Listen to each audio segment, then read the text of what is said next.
I work at the most exciting place in Vegas. It doesn't get any better than this. Note the little bit of sarcasm, though it really is a nice place. Drumroll, please. I'm a lifeguard at Splashdown Water Park, my uncle's latest attempt to make it rich. I've taken off college to work here for the summer, earn up a little money for rent and partying, and sit back and enjoy the perks. Perk number 1. All the cute guys wore nothing but swimsuits. Some wore little Speedos trying to impress the girls with their tanned muscles.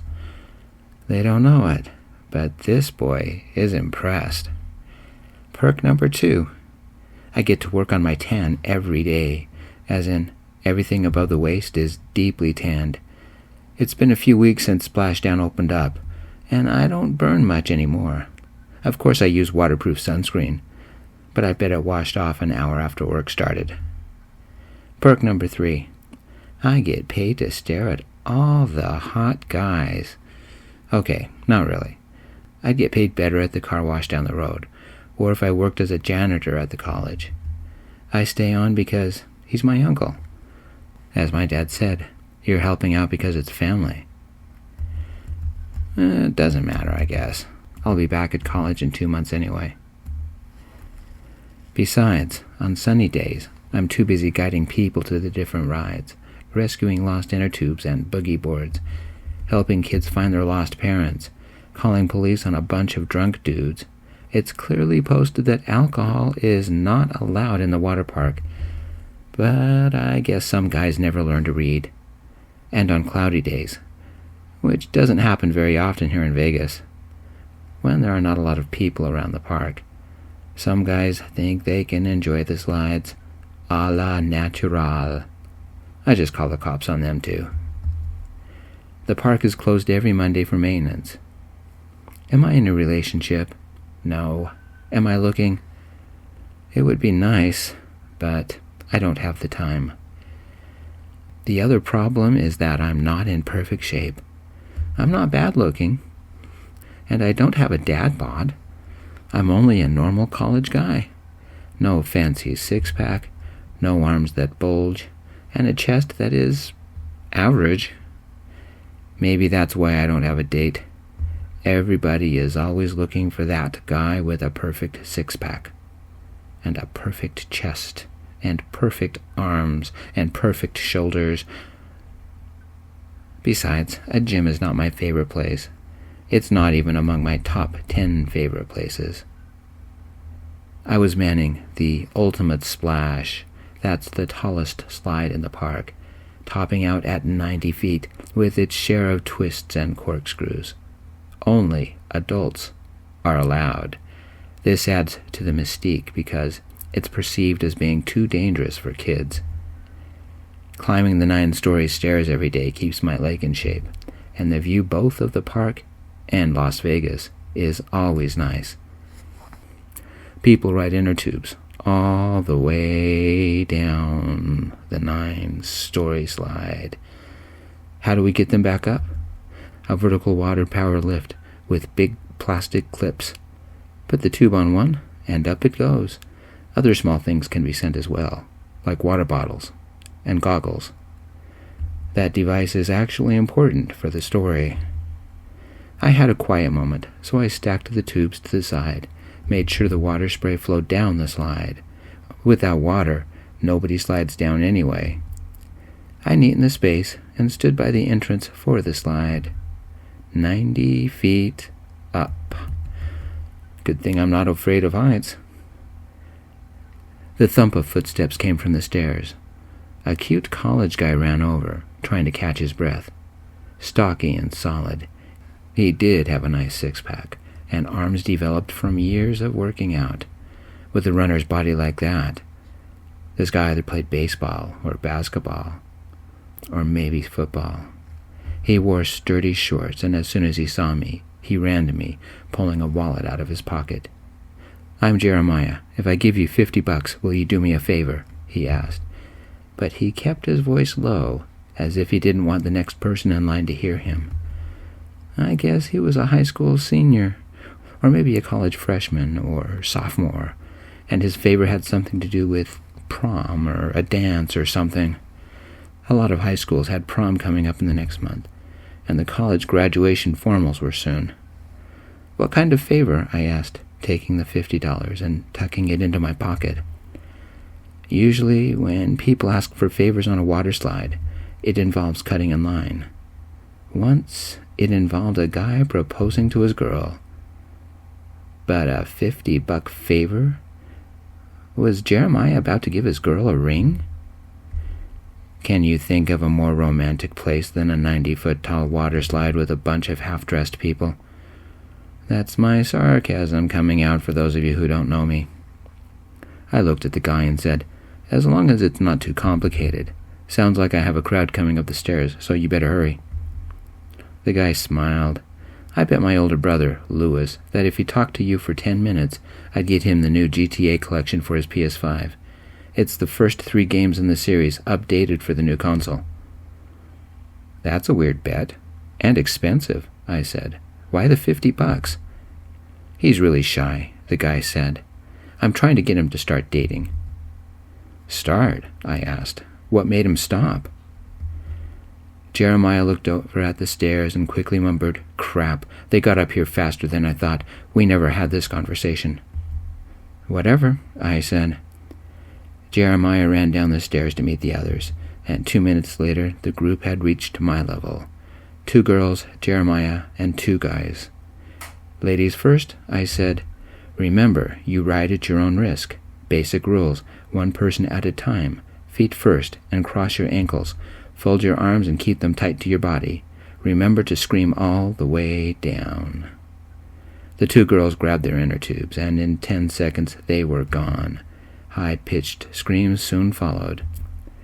The extra guy went next, and a "hell yeah" came from him. Louis and Jeremiah stayed behind. "Who's next?" I asked. "I'm not sure if I can do this," Louis said. I wasn't sure if he was referring to talking to me for 10 minutes, or the water slide. I'd seen people decide the 9-story slide wasn't for them, and walked back down the stairs. But he glanced at me when he said it. So did Jeremiah. Time to earn my money. Louis seemed more like a country boy than anyone else. Though his facial features looked similar to Jeremiah's, that was the only similarity. Tall and lean, his golden hair was a little long and a little messy. He hadn't shaved for a week, and it didn't look like the trimmed stubble that a lot of metros were sporting this summer. He didn't spend the time in the gym like his brother did. A lot of guys shaved their chests and abs. Like Jeremiah. Like me. I might have to reconsider that look. Louis preferred the natural look. A little bit of blonde body hair dusted his chest and abs, and his legs were divine.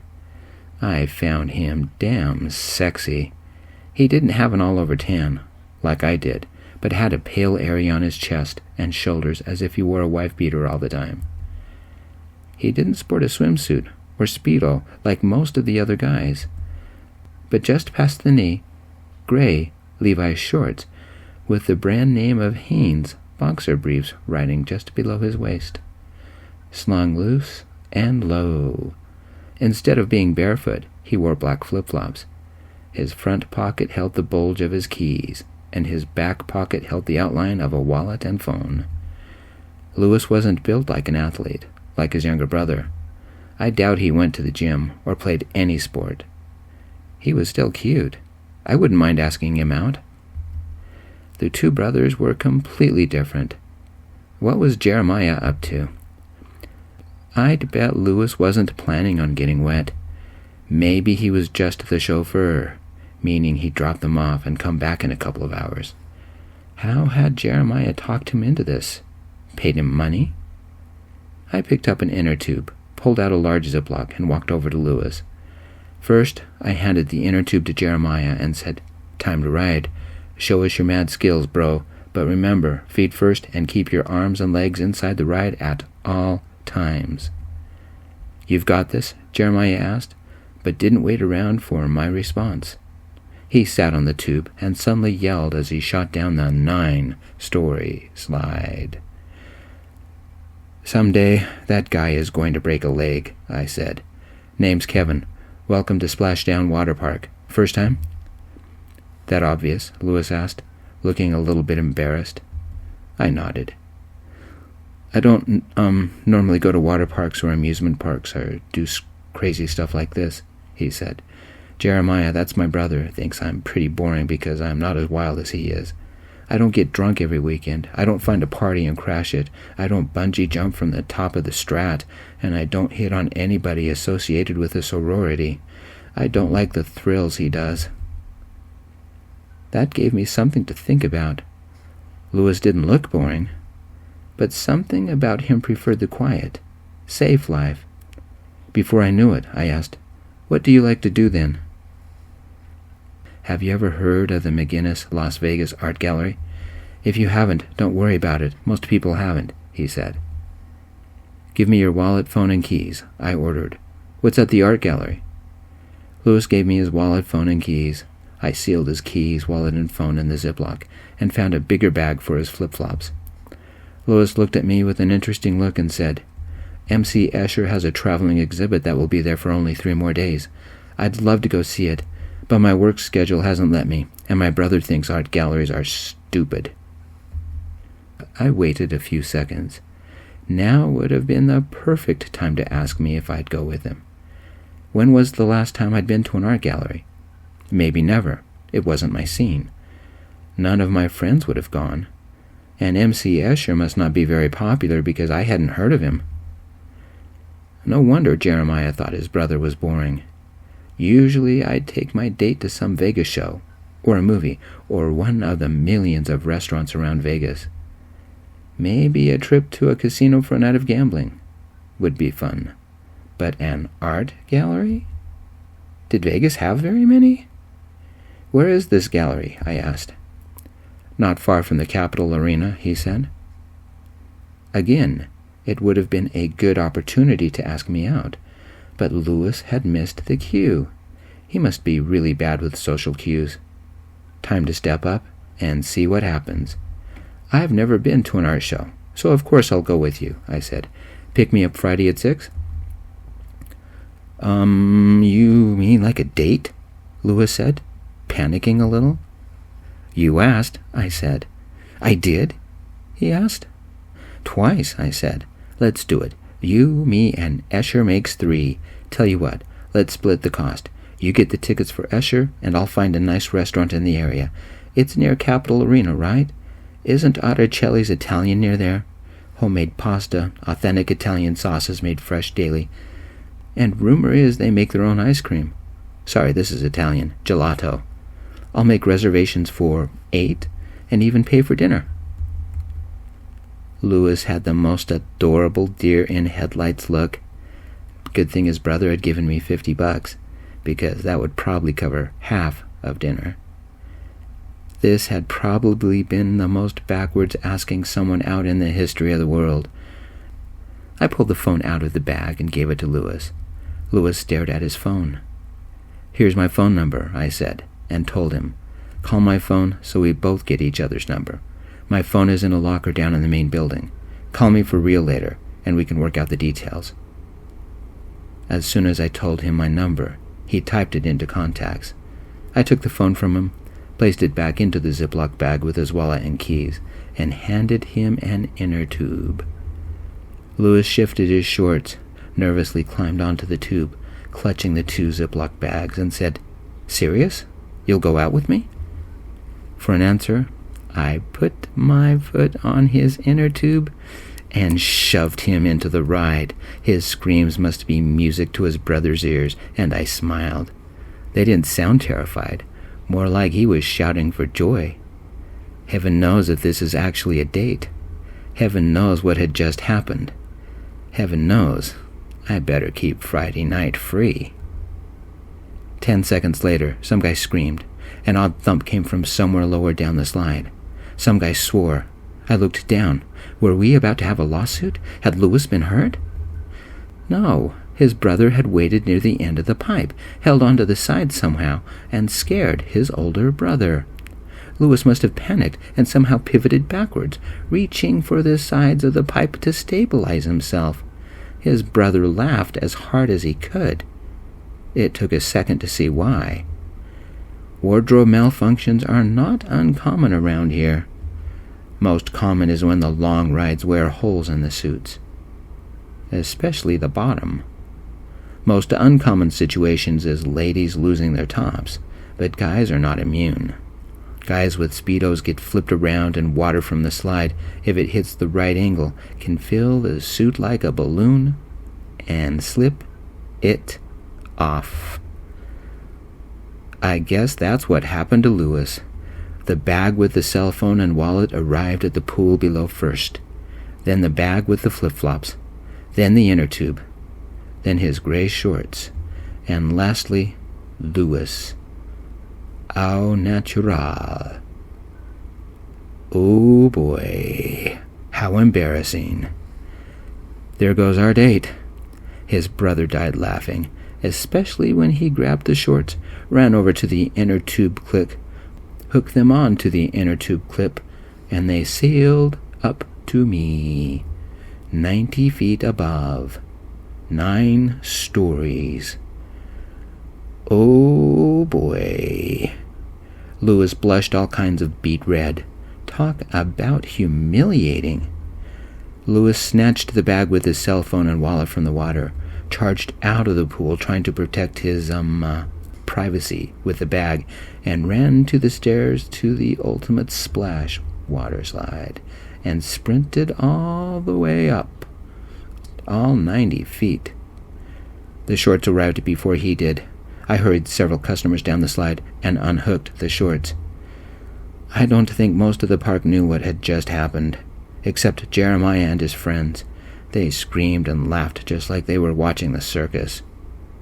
Once Louis arrived at the top level, I tossed him the gray shorts, pretended that it was business as normal, and suddenly Louis gave me a weird, angry look. What happened? I asked. I'm going to get even with Jeremiah, Louis said. That's what's happening. God, I've never been so embarrassed. He keeps doing pranks like this. Food dye in the shower nozzle, pink dye in the laundry detergent, fake bugs in my bed. He ruined my pillow by pouring water all over it. I hate it. Mom and Dad don't do anything, except Dad laughs and says, boys will be boys. Maybe that was why Jeremiah had really given me the $50, so I could delay his brother, and he could get in position at the end of the tube to scare his brother, and his little prank worked better than expected.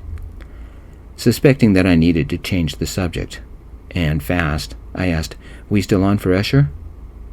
Nothing's changed, Louis said. Good, I said. I'm looking forward to it. Louis gave me a humble smile and said, hope you don't mind, but I'm taking the stairs this time. Call me later, I yelled after him. I pulled into my apartment complex about 9 that night, had a quick shower to wash the chlorine off. Oh, and boy did I stink of chlorine, and was nuking a bowl of ramen noodles. I poured the ramen and seasoned packet into a normal bowl, because I hate when the cheap styrofoam cup leaks all over my microwave. When my phone rang, it was Louis, and he quickly asked, which one of us asked who out? It was a group effort, I guess, I said. We still on? There was a pause, and the person accused of being boring said, Yep, the soonest they have tickets available is at 6:30. Can you make the reservations for the restaurant for 8:30? It's a bigger gallery, and might take us a while to walk through it all. Do you still want to go out with me? I had no idea what I was getting myself in for, but visiting an art gallery was completely new, and might even be fun. Besides, I had a feeling that I would like this quiet guy once I got to know him. I sensed there was something deep and special about him, something he didn't show the world. I wanted to know the quiet depths of this man. I also made sure not to mention the incident from this afternoon. I bet Jeremiah loved it. Louis, we are going out on the town to celebrate the weekend, I said. My roommate, Peter, arrived home while I was talking with Louis. He had overheard a little of the conversation because he asked, "You have a date Friday night?" "Ever been to an art gallery or heard of an artist named Escher?" I asked.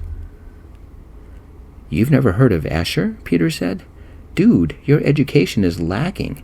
Think of the most complicated drawings you can imagine, creating the weirdest perspectives ever, and the more you look at his designs, the more layers you see. He pioneered tessellations, or some of the most complicated 3D designs, like his stars, and tessellations are intricate shapes connected like a puzzle. Now realize that all his work was drawn or printed before computers were invented. He was a genius." "He drew them by hand?" I asked. "Blows your mind, doesn't it?" Peter said. I spent the next hour looking up Escher's art. I'd seen a lot before, or variants people had used in other projects, and then I looked at the date Escher died. 1970? Nobody used computers for art then. Computers were nothing more than warehouse-sized calculators used to shoot rockets to the moon. I called Lewis and said, "I'm looking up Escher. Do you have a minute?" It was like I'd flipped a switch on his mind. Lewis came alive, and our conversation lasted 90 minutes, and it wasn't a boring dribble of words, but something deep. I'd accidentally connected with something important to him. What did Escher mean to Lewis? What was the connection? "I'll pick you up on Friday," I said. Lewis hesitated a moment before he said, "It's a little early, but can you pick me up about 5:30? "Didn't you say the gallery reservations would be at 6:30? I asked. "Perfect. That gives us an hour to find parking and look around the area." The way Lewis hesitated made me think there was another reason. I always did like a good mystery. What did I know about Lewis? He liked art and didn't like water slides. Lewis was gay and was currently single and didn't have a boyfriend. He was also a little shy. And his brother Jeremiah liked pulling pranks and scaring his older brother. Lewis gave me his address. He still lived at home, and his dad made him pay rent. We chatted several times over the next couple of days and got into a seriously fun, flirty text about zucchinis that lasted for at least a day. This guy wasn't boring. For some reason, after talking about Escher, Lewis seemed to open up to me. On Friday, I left early so I could get to his house early. I washed and detailed my car, a white 5-year-old Toyota RAV4 hybrid, until it glowed. I still had his brother's $50 in my pocket. We'd use that tonight. The problem with best-laid plans is that they often don't survive reality. As I turned onto the highway, going to his area, Vegas, the traffic immediately slowed to a crawl. I looked out, straining to see what was going on. Nothing was moving. I didn't have time for this. I have reservations. Hello? I called Lewis. "I'm stuck in traffic. Can you call the gallery and tell them we'll be a little late?" "Just hurry. I need to be out of here before 6, Lewis said. About a mile ahead, 2 cars had had a fender bender and slowed traffic to a standstill until the emergency crews towed the vehicles away. Not a good sign. I didn't arrive at Lewis's house until 6:15. It was a nice place in an older neighborhood. 1 story, red brick, terracotta tile shingles, and a concrete driveway shaped to look like cobblestone. The yard had a nicely sculpted rock garden with several sofa-sized red rocks. I quickly walked to the front door and knocked. A woman answered and said, "You must be Kevin. You have to see Lewis's sketchbook. Heaven knows he never gets to show it off, so he ran to grab it." "I'd love to see it," I said. The woman, who must be Lewis's mom, led me into their living room. It not only had their 85-inch flat screen, that TV was huge. The room was also a shrine to football. Big gold trophies nearly as tall as I was, little trophies 6 inches tall, all kinds of trophies of every shape and size. Several pictures hung on the wall, several of an all-pro linebacker from a well-known pro team from Los Angeles. That must be his dad. There was even a picture of his dad wearing his football gear on a cereal box, framed. There were a couple of pictures of his dad meeting famous people, also framed. Not all the trophies or pictures were of Lewis's dad. A few celebrated Jeremiah's football achievements, including a bunch of trophies from high school, or an MVP photo, also from high school. Jeremiah was also on the college team, because he had a framed picture of him posing with his teammates. Jeremiah had his share of trophies, but none were as big as his dad's. I could only find 2 pictures that included Lewis, and both were from when he was 10 years old and in a football uniform that was too big for him. I didn't see any trophies with Lewis's name on them. It was obvious which son was Dad's golden child. "You ready?" Lewis said, standing in the doorway. "We are late, but they're holding our spots for us." We went out to my car. Lewis opened the door, jumped in, and even before he put his seatbelt on, he yelled, "Go, go, go!" As we pulled away from the curb, a green car pulled into the drive. "Was that Jeremiah?" I asked. "It was," Lewis said. "And if we stayed, he'll be a pain. And he'll tell you every story about every trophy he's won." "But I didn't play football in high school," I said. "I never understood the sport." "For Dad and Jeremiah," Lewis said, "football is their religion. You don't know how many times we missed church growing up because Dad and Jeremiah had football parties with all their friends." I sped away, tires squealing. Football must be their god. I'd never been into sports like that, and didn't want to be. The favorite son was a sportsman, like his father. Well, the other son was into quieter things. We arrived at the gallery later than we planned, but only by 15 minutes. Because Lewis had called them, they rescheduled our reservations. They gave us each a lanyard, a museum catalog, and either we waited for the next tour, or we could take a walking tour on our own. The last option sounded the most fun. We stopped by every picture, marveling at the detail, or counting the layers in some of Escher's designs, or commenting about the complications in some of his hand-drawn illusions. They had the exhibits divided up by the decades he lived, and included some cultural references relating to the events going on in the world. "He drew all of this before computers?" I asked. "By hand," Lewis said. "Some of these designs repeat the same image over and over again, building on the original design." We stopped before an artwork painting of white geese flying to the left, transforming into black geese flying to the right. How did he make it seem like a puzzle? Every one of his pieces of art was very precise. This place fascinated me, and having Lewis act the tour guide impressed me. We wandered into parts that didn't showcase Escher, but it didn't slow Lewis down. He knew his art. We easily could have spent more time, but the alarm on my phone rang. The reservations for dinner beckoned. With the lanyards, the booklet, and a couple of pamphlets, we walked 2 blocks to Articelli's. Good thing I had made reservations, because otherwise it was a 45-minute wait. But as it were, we walked right past the crowd and entered like royalty, and they ushered us to our seats. Total wait time, 3 minutes. After we ordered, a 6-ounce prime rib and spaghetti with a spicy arrabbiata sauce for me, and grilled tilapia with rigatoni mixed with steamed vegetables for Lewis. We shared a native blush wine, bottled here in Nevada. We talked about the exhibit, about art, about anything, about everything. Lewis was easy to open up to.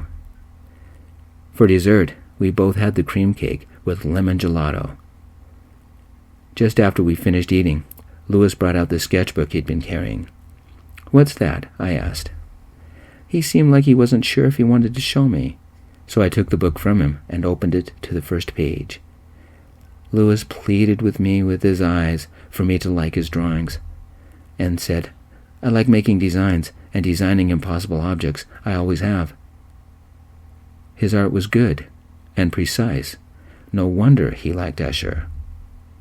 "So why aren't you an art major or a graphic designer or something with computer art?" I asked. Lewis gave me a quick, quirky smile and said, "That gets into too much family drama for a first date. Do you like my drawings, though?" I thumbed through the pages, looking at each design. Many were similar to ideas that Escher had developed. Most were not. Like Escher's, Lewis's designs looked like they should have been done with the purity of a computer graphics program, but these were done with high-end colored pencils and pens. Lewis's work was precise and intricate, but where Escher's work had been organic, Lewis's work was geometric. I stopped on a three-dimensional star design and stared at the complexity of the lines. Hundreds of lines, maybe thousands. My eyes relaxed a little, and I saw something inside the star. What had Lewis created? Not only did the lines make the star, but a smaller star was layered underneath, and another star underneath that. A complex line drawing with 3 stars layered on top of each other, and it was drawn by hand. Impressed was the wrong word. Blown away would have been better. I turned back several pages and watched the progression as Lewis made practice drawings and measurements leading up to the perfection of the final design. "How long did this take you?" I asked. Lewis shrugged and said, "If you only count the final version, maybe 8 hours. But there are 10 previous practice versions. Who knows how long it took?" "Why do you make these?" I asked. "You should frame them or something, recreate them on the computer. I bet you could show them in any gallery and sell them." Lewis almost rolled his eyes. Then he replied, "I draw them because they relax me, and I don't show them to anybody because, my family doesn't understand, especially my dad and Jeremiah. Jeremiah is the son my dad wanted instead of me." "What do you mean?" I asked. Lewis looked at the wall a moment and then closed his sketchbook. "Nothing. Forget it. It doesn't matter anyway." I probed a little deeper when I asked, "You have a talent for these kinds of designs. Why hide it?" When Lewis next looked at me, there was something very serious about his eyes that scared me. And he said, "Drop it, okay? Conversation over." I was about to protest, but it seemed Lewis had paled a little. Did this have anything to do with why Lewis didn't date much? Jeremiah and Lewis were complete opposites. "Okay," I said, switching gears. "What shall we do for our second date?" Lewis's eyebrows shot up, but his eyes remained serious. Very serious. The words he said must have snuck out when he said, "You still want to go out with a freak like me?" That shocked me. Why did this good-looking and talented man feel about himself like this? I ignored what he said, sort of, but I let the flirt take over my voice and said, "So you want to get freaky with me? I'm game. Would your parents notice if we went back to my place?" That shut Lewis up, and a second later, the odd look on his face had devolved into a smile. "You're terrible. Stop teasing me." "You haven't seen terrible," I said, and slowly walked my fingers towards his arm. "I'm a master at tickling." "No," Lewis yelled, laughing. "Don't you dare. Keep your hands to yourself." I straightened up and smiled at Lewis and said, "You're the man who wanted to get freaky, and in public. You, my friend, have a naughty side." "Why can't I ever say the right thing?" Lewis said, chuckling, but soon grew somber again. He looked away, suddenly reddening. His shame rolled off of him in waves. I'm not a first date jump into bed kind of guy. To tell you the truth, being that close with someone kind of scares me. I've never done that before." Maybe your ace? I asked, and took a sip of my blush, and growing as serious as Lewis. Maybe a little demi, maybe a little phobic. Lewis didn't reply. I sensed his pain. I had stumbled onto something deep in his psyche, an insecurity, a vulnerability. Maybe Lewis didn't know where it came from either. A sudden insight.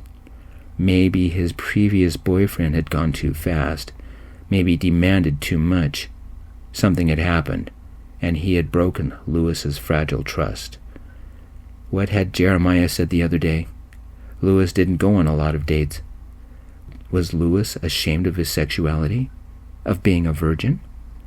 Lewis possessed an inner fragility and depth that was like his drawings, complex and beautiful. His inner beauty only came out when he trusted you. For some reason, he didn't trust very many people. I think he was starting to trust me. If I was ever going to find out the truth, it was time for a different, softer tactic. You like playing the game, so you're definitely not Arrow, I said. I shifted my chair so it was next to Lewis's. I took hold of his hand, trying to will a little strength into the man next to me. When you figure things out, I'll still be here.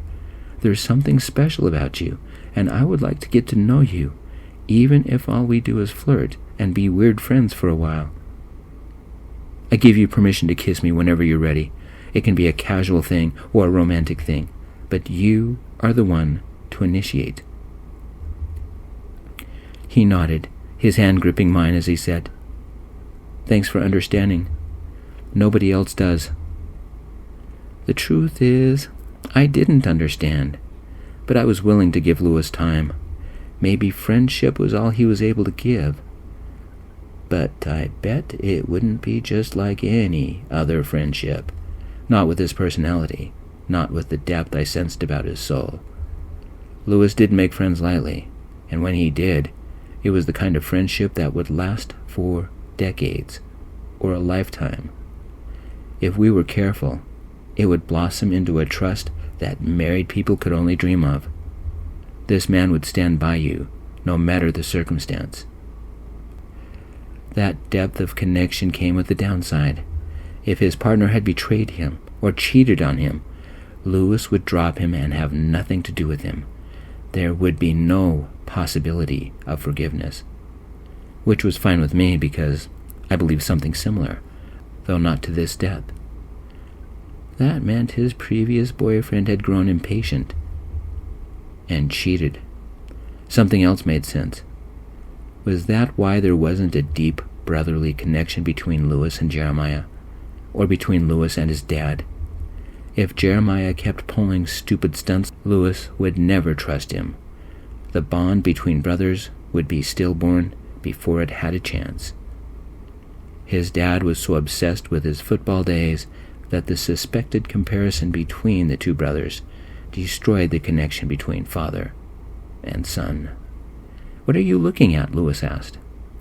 "I want to borrow your sketchbook," I said.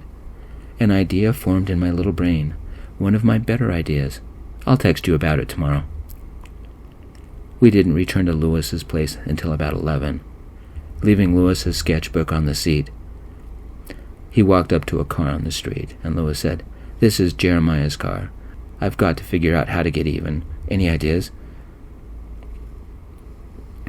"Go silent and pretend you've got an idea," I said. "It will drive him crazy until we figure out what to do."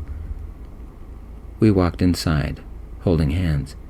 Jeremiah and their dad were in the living room, watching a game. Their mom was out back talking on their phone. "Isn't that the guy from the water slide?" Jeremiah asked. "Yep," Lewis said, and turned to me and winked. "How about bright pink frosting? Do you think we'll need very much?" I had no idea what Lewis referred to. I don't think he did either, so I said, "We'll start with 10. How about some Oreos?" "I like it," Lewis said. We texted and called each other every day for the next week, and arranged another date. One of the casinos, the Bellagio, had an art gallery, and a nice Japanese restaurant Oreshi Teppanyaki was about a mile from them, too. I'd made reservations, but because of the timing, the restaurant came first. It was a nicer place, so we dressed up a little. I wore a burgundy short sleeve with slacks, and I brought a jacket which hung from a hanger in the back seat. I stopped by Lewis's place and pulled out my surprise. I'd had the line picture from his sketchbook professionally framed and put behind glass, and paid extra so they'd get it done early. Hopefully, it would make Lewis feel as special as he made me feel. Maybe we could actually have that kiss. His mom opened the door and saw the framed artwork. She noticed Lewis's signature immediately and began to cry.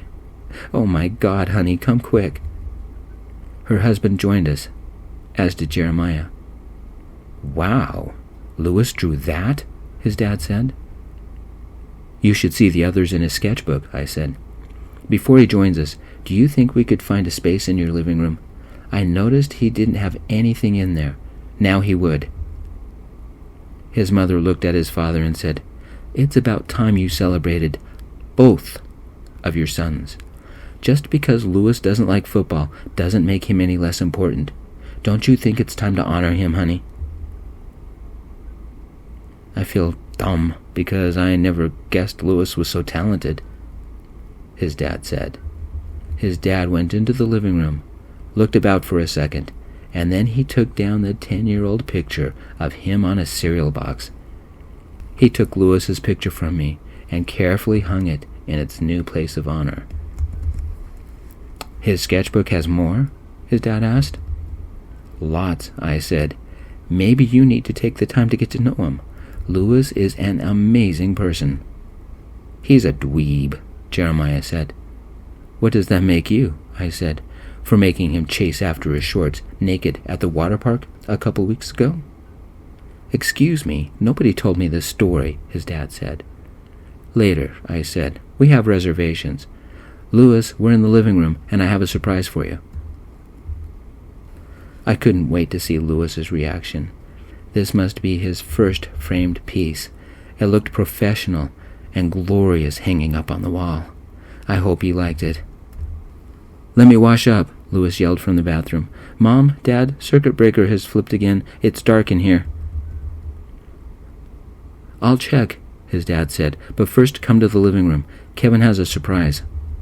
"Give me a second," Lewis said. He turned the water on, and it sounded like a drum exploding. Lewis suddenly started swearing. Jeremiah started giggling, then cackling, then laughing. He held himself next to the wall and yelled, "Gotcha again!" "Lewis, are you okay?" his dad yelled and started running. "I'll grab the flashlight," his mom yelled, and ran back to the kitchen. Oh, God, what had Jeremiah done? What could have tripped a circuit breaker? I ran, expecting my new boyfriend to be passed out on the floor, electrocuted. I got my phone out, ready to dial emergency. It was worse than I expected. The water turned off a second later, but the damage was already done. Lewis had dressed up in a silvery shirt and a khaki jacket with dark slacks. However, he had been drenched with water. His mom came up behind me and shone the flashlight into the room. With the glare of the light, it was obvious what had happened. Somebody had covered the sink with plastic wrap and taped it down. In the dark, it was invisible.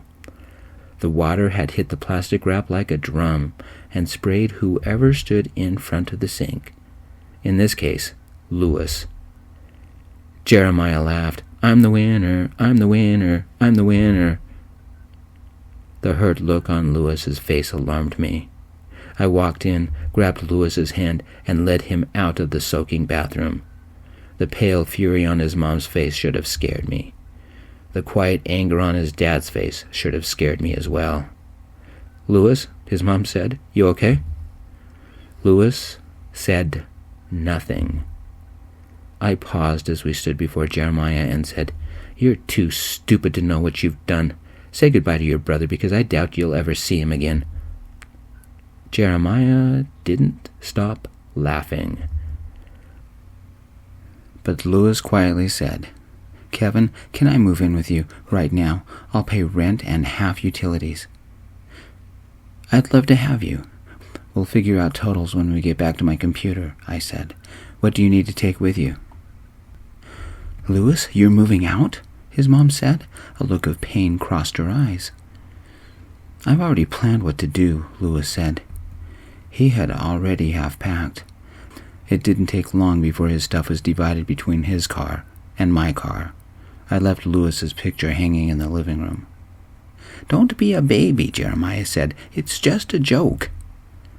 "He's leaving because of you. Apologize to your brother right now," his mom screamed. "For what?" Jeremiah yelled. "It's not my fault Louis is so sensitive. You should have seen him running around the water park naked. Priceless. I wish I had recorded it." Louis stood a little taller as the anger flickered in his eyes, and he yelled, "Jeremiah, you are a stupid, idiotic, cruel bully. Mom, Dad, you allowed him to do this to me. I never want to see any of you again. You were the worst parents." "Get off your lazy butt and do something," his mom screamed to his dad. "Your son is leaving us, and it's because you kept saying, 'Boys will be boys, and they're just brothers. They'll grow out of it.' Well, they aren't. You allowed all of this. Do something now." His dad folded his arms and simply said, "Kevin, make sure Louis has everything he needs, and take care of him. I think it's best if Louis moved out because we have some issues to take care of here at home." "Jeremiah," his mom yelled, "you've broken our family." "It's just water, Mom," Jeremiah said. "Don't make a big deal out of it." His dad began to scowl, and he said, "Dear, the cookie jar money. Louis might need it." "I'll go get it," his mom said. "What are we going to do about Jeremiah?" "Drag his butt to the kitchen table," his dad said. "Mom, Dad, I'm right here," Jeremiah said. "I see you just fine. We'll talk later about growing up and a lot of things," his dad said. "At least one of my sons became an adult." "I don't understand. Why is Louis leaving?" Jeremiah said. "Is it because of me?" Louis must be in shock because he didn't say anything. So I did. "Don't worry. I'll take care of Louis. He'll be safe with me." "Is this why Louis started packing right after the water park?" his mom said. "He was leaving the family? Jeremiah, you pushed your brother out of our family? I hope you're proud of yourself." I took Louis's hand and asked, "How soon do you want to leave?" He nodded and said, "I can't live here any longer. I have to get away from Jeremiah." "Why? It was only water," Jeremiah yelled. I don't think anybody else understood the depth behind the words when Louis said, "Jeremiah, I don't trust you." Their relationship was over. Had the two brothers ever had one? Louis's mom returned with a wad of bills I assumed she took from their private stash of cash and shoved them into Louis's hands. "Be safe," she said. Louis and I called each other on our way to my apartment. I asked, "Did you expect something like this?" "I did. Just not so soon," he said. "Thank you for framing my picture. It's beautiful, and I'm serious about paying rent." "How would this work?" I asked. "I only have 2 bedrooms, and my roommate has the other one. Would you be willing to share a room, or do you want the couch?" His answer made me tear up. "If it's okay, I'll share the bed with you, because I trust you." Epilogue. It was actually pretty easy to move in with each other. Louis was a very considerate roommate, and lived sparsely, almost as if he had planned to move out as soon as the opportunity came. Me, Louis, and Peter made one cardinal rule: no pranks. Peter eventually moved out, leaving the apartment to me and Louis. I don't know what Louis's mom and dad said to Jeremiah the night Louis moved in with me, but Jeremiah never pulled another prank. Louis and I took that as a win. It took Jeremiah 2 months before he realized that we had blocked him. Another 2 before Jeremiah realized how much his actions had hurt his brother. When he didn't see us for any of the holidays, only then did Jeremiah realize that he had better do something to repair the relationship, because we wanted nothing to do with him. Through his parents, he relayed 2 tickets for opening night to the Impressionist exhibit at the McGinnis Art Gallery. He sent along an apology letter as well. It's a start. Forgiveness can be a very long road. For 6 months after we moved in together, Louis and I did little more than cuddle and grow close, and our love deepened. So did his art. It took a bit of work, but we found Louis an agent who understood and worked hard to earn Louis's trust. It took a year, but Louis began selling his work. The living room walls at Louis's parents' house soon had framed articles about the new Vegas artist. Louis's parents, especially his dad, could not have been more proud. Surprisingly, so was Jeremiah. One night, Louis proved to me that he wasn't ace, but definitely a slow demi. The trust between us grew into something intimate and special, and it brought our relationship to a new level. Louis invited me to share a kiss, our first kiss, and it became our first night celebrating life together. That one kiss led to many things, including our elopement and honeymoon in Acapulco. Every night, right before we go to bed, Louis cuddled into me and whispered, "I trust you." His love made me the happiest man in the world. The end. Thanks, my friends, for sharing this story with me, and thanks for all the kind words that you've sent my way. My diagnosis has been difficult to deal with, but your support has made it easier to bear. Thank you. I'll see you next Wednesday. Peace.